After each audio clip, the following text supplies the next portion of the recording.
Exercise 22.3 tree diagrams related question है question number 6.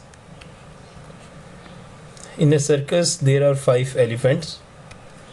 This is the main given information. 5 elephants and 4 horses.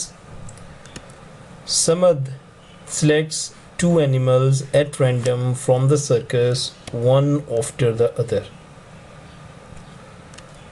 This is the major information, 3 major informations given कि आपके पास number of horses क्या हैं, number of elephants and it is equal to 5, number of horses and horses है जी, number of horses है 4, total sample space आपके पास जो बन जाती है 5 plus 4 is equal to 9. Now at this stage we have to understand it is without replacement or with replacement, dependent or independent. ये हमने decide करना है. क्वेश्चंस में वर्ड विदाउट रिप्लेसमेंट अक्सर लिखा जाता है, लेकिन बाज़ का क्वेश्चन में नहीं भी लिखा जाता और हमने क्वेश्चन को पढ़ के और सिचुएशन को देख के अंडरस्टैंड करना होता है कि this is the without replacement question. जैसे कि इस क्वेश्चन में उसने लिखा है वन आफ्टर द अदर कि एक के बाद दूसरा एनिमल वो पिक करेगा, तो इसका मतलब है कि वो पहला एनिमल वापस नहीं रखेगा. उसने पहला एनिमल ड्रॉ कर लिया और सेकंड ड्रॉ में वो एनिमल शामिल नहीं है, तो फर्स्ट ही हैज़ 9 एनिमल, तो सेकंड ड्रॉ में उसके पास 8 एनिमल्स रिमेनिंग होंगे. तो सेकंड के लिए हम 8 से कैलकुलेशन करेंगे. अब जब फर्स्ट एनिमल वो ड्रॉ करता है तो करने के लिए एलिफेंट की प्रोबेबिलिटी 5/9 है. तो हॉर्स की प्रोबेबिलिटी, टोटल हॉर्स 4 हैं और 4 हैं और 4 आउट ऑफ 9, तो हॉर्स की प्रोबेबिलिटी बनेगी 4/9.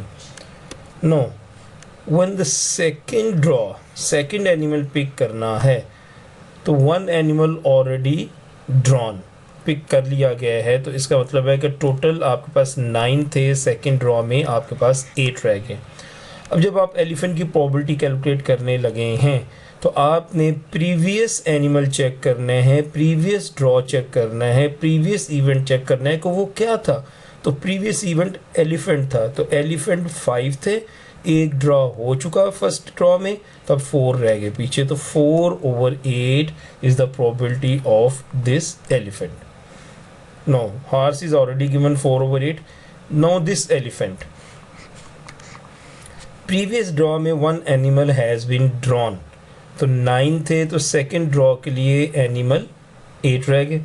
अब previously what was drawn, horse, तो एलिफेंट 5 कितने थे, एलिफेंट कितने थे, वो 5 थे, तो एलिफेंट ड्रॉ नहीं हुआ. अब सेकंड ड्रॉ के लिए एलिफेंट 5 के 5 ही मौजूद हैं.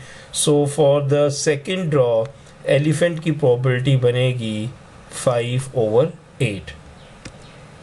Now let's see this horse.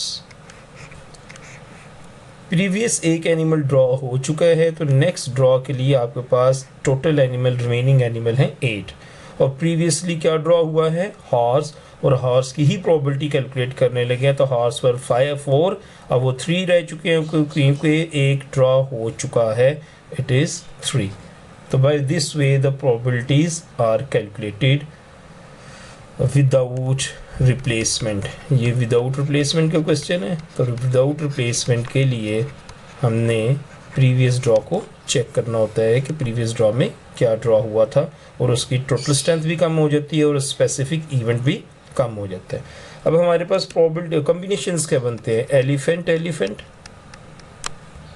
इस तरीके से एलिफेंट हॉर्स, ये एलिफेंट हॉर्स बन गया, और यहाँ पे हॉर्स एलिफेंट बनेगा, हॉर्स एलिफेंट, और फिर ये हॉर्स एलिफेंट, हॉर्स हॉर्स. तो ये हमारे पास इसके कॉम्बिनेशंस बनते हैं. प्रोबेबिलिटी हम प्रीवियस क्वेश्चंस में सीख चुके हैं कि जब एक ब्रांच की प्रोबेबिलिटी कैलकुलेट करनी होती है तो उनको हम आपस में मल्टीप्लाई करते हैं.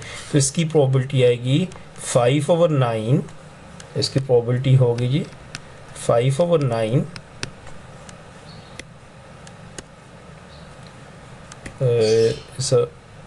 5/9 मल्टीप्लाइड बाय 4/8, ये ब्रांच आपस में मल्टीप्लाई होगी.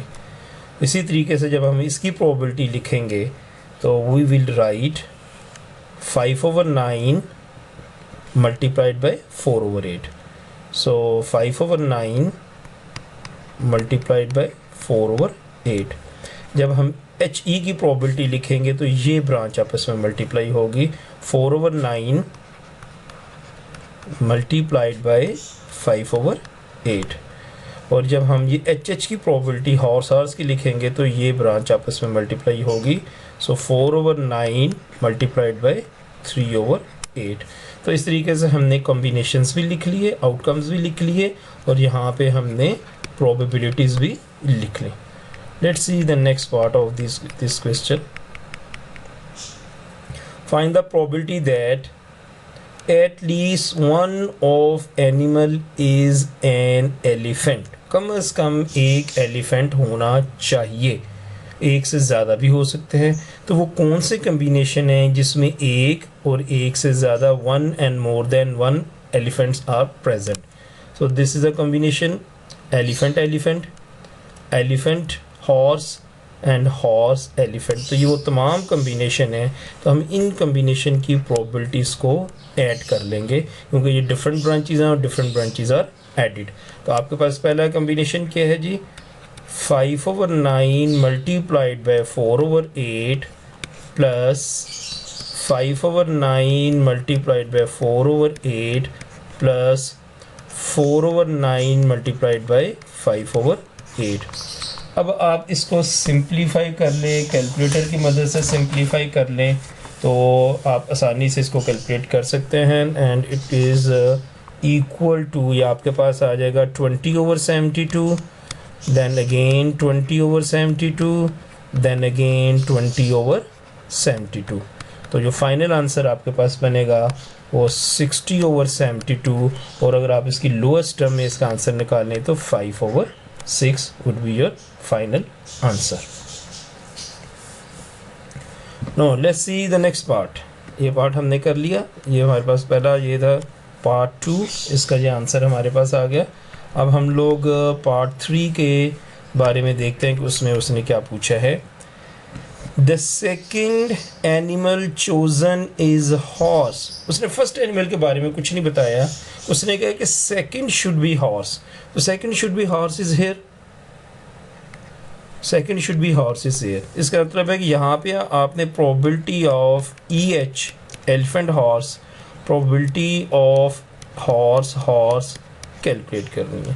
तो जब आप इन प्रोबेबिलिटीज़ को देखते हो तो आप लिख लोगे एलिफेंट हॉर्स. तो एलिफेंट हॉर्स की प्रोबेबिलिटी क्या है, 5 over 9 multiplied by 4 over 8 plus horses की प्रोबेबिलिटी क्या है, 4 over 9 मल्टीप्लाइड बाय 3 over 8.